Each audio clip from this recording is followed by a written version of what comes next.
दोस्तों आमतौर पर शेर को ही जंगल का राजा कहा जाता है। पर क्या आपने कभी यह सोचा है कि केवल शेर ही जंगल का राजा क्यों कहलाता है, जबकि इससे भी ज्यादा बड़े और खतरनाक जीव हमारे जंगलों में पाए जाते हैं। इनमें सबसे पहला नाम बाघ का आता है और इन दोनों में से कौन सबसे ज्यादा ताकतवर है, इस बात को जानने के लिए प्राचीन समय से ही बड़े पैमाने पर शेर और बाघों को आपस में लड़ाया जाता था।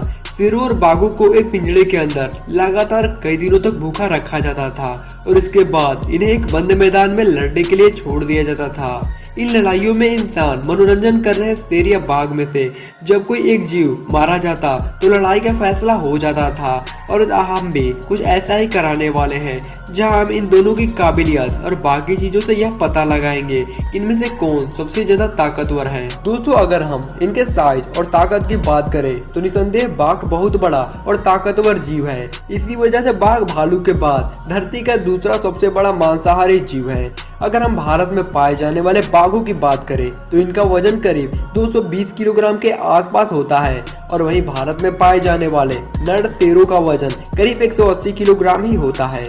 अगर इनकी हाइट की बात करें तो अफ्रीकन शेरों की हाइट तकरीबन 8 फीट और ऊंचाई 3.5 फुट के आसपास होती है और इसी की तुलना में भारत में रहने वाले रॉयल बंगाल टाइगर्स की लंबाई 10 फीट और ऊंचाई करीब 4.5 फीट के आसपास होती है।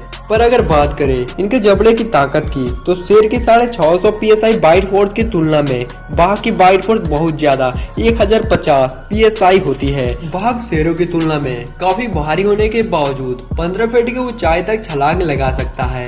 वहीं शेर के उछलने की ऊंचाई 12 फीट से कम ही रहती है। इतना सब जानने के बाद आप यह समझ गए होंगे कि बात अगर ताकत और आकार की हो तो बाघ शेर से बहुत ही ज्यादा ताकतवर होता है।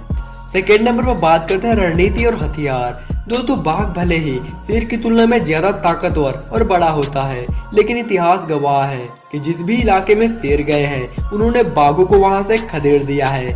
आज से तकरीबन 200 साल पहले तक ईरान और अफगानिस्तान में भी बहुत सारे बाघ रहा करते थे, लेकिन शेरों के अतिक्रमण ने बाघों को ईरान से पूरी तरह से लुप्त कर दिया। और ऐसा इसलिए है क्योंकि शेर जहाँ कहीं भी जाते हैं वे 10 से 40 के झुंड में रहते हैं और बाघ हमेशा अकेला ही रहता है, लेकिन शेर हमेशा परिवार में ही रहते हैं और इसी वजह से शेरों का पलड़ा हमेशा भारी रहता है, क्योंकि कई सारे शेर एक अकेले बाघ को बड़े आराम से मार सकते हैं। किंतु यदि एक अकेले बाघ और अकेले शेर का मुकाबला हो तो बाघ शेर को आसानी से मार सकता है, क्योंकि अकेले रहने के कारण बाघ को अपने दम पर शिकार करने का अनुभव होता है, जबकि शेरों में इस चीज की बहुत ही ज्यादा कमी होती है।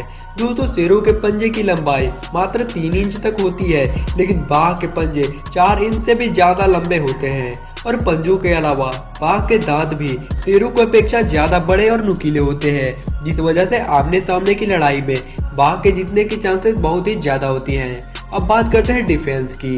दोस्तों बाघ शक्तिशाली होने के साथ साथ शेरों के मुकाबले ज्यादा बुद्धिमान भी होते हैं।